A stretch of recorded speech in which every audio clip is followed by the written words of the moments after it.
So we've been calling these people samurai this, samurai that, samurai this, samurai that. Oh, by the way, here's more policemen with a even better view of that stick that they used to capture people with. So yeah, we've been calling these people the samurai. That is a historical name for them. There were others, though. We call these people warriors. Certainly call them warriors. Basically any name for them incorporates this idea of them as warriors. That was, after all, their raison d'etre. The favorite and one of the earlier words is, my personal favorite, is tsuwamono. Basically, strong person, tough guy. Very good nutshell depiction of who these people are, but the names got also a little bit more complicated. Heishi is a name meaning soldier, or it's a word that means soldier, but it's a compound of two Chinese characters. The Japanese writing system is, as we have seen, derived from Chinese. Hei, soldier, and shi, educated gentleman. So this is kind of an educated soldier. You already see this desire to transcend the roots of these people as just, tough guy. And of course also speaks to the fact that a lot of these samurai were originally of aristocratic rank, showed their pretensions.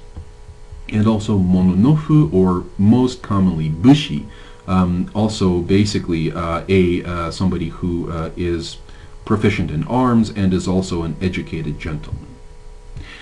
And then there is the name that we are most familiar with, samurai, which comes from the word saburao, to serve.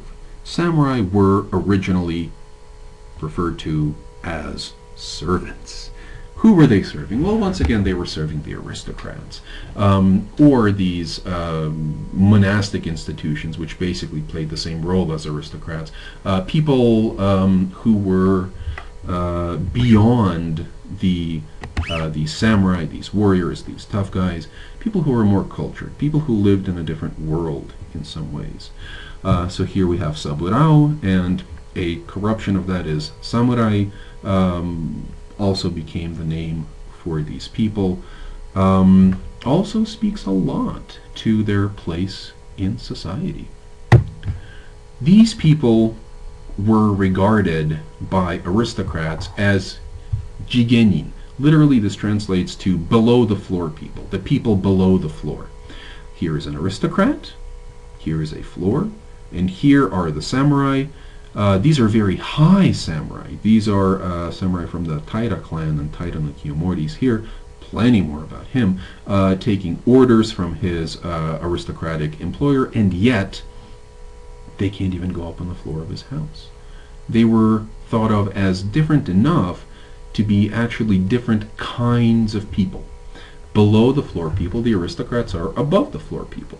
And even within the aristocrats, it must be noted, there were many variations in rank, or many gradations in rank, rather.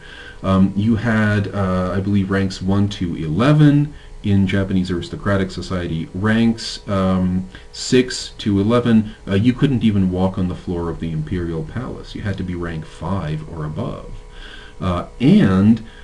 These samurai, by and large, were not, even if they had once descended from some cousin of whatever emperor or aristocrat.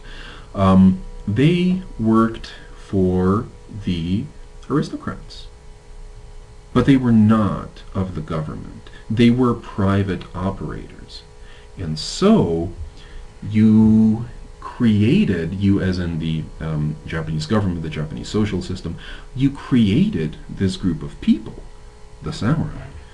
But now the question is, what happens then? And I would like to leave you with a question. Here's our helpful samurai question, dude. If you were a Fujiwara regent, would you have wanted to curb or encourage the growth of the samurai? Please think about this as we go through the rest of the course.